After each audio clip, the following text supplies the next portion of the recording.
Claudia Zunchedu, artefice della nascita dell'ultimo movimento in ordine di tempo arrivato nella follata galassia dalle forti connotazioni identitarie, lo ribadisce anche in questa sede del forum. L'obiettivo è l'indipendenza da conquistare attraverso un processo pacifico e graduale di ottenimento di sempre maggiori spazi di sovranità che persino i partiti italiani ora reclamano.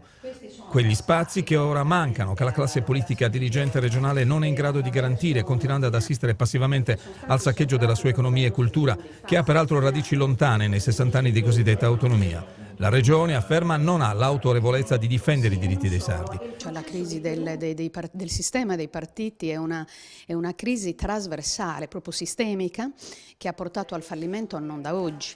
La nostra è una formazione come altre e che darà sicuramente un forte impulso a un processo di liberazione nazionale sardo. La crisi che c'è in corso, questa crisi fortissima, ci chiama a un'assunzione di responsabilità e soprattutto all'impegno di un maggiore coinvolgimento tra tutti i sardi. E la novità è che noi partiamo dal presupposto che bisogna rigorosamente ripartire dalla riconquista del territorio. Anche la nascita di movimenti di ribellione spontanei, da quello dei pastori agli anti-Equitalia, dai no radar alle partite IVA, ha determinato un ulteriore consolidamento di questo diffuso spirito indipendentista che può essere sostenuto con iniziative diverse, anche se quella recente di un referendum proposto dal Paris e di Dodore Meloni fa storcere un po' il naso. È stata una scelta un po' in solitudine.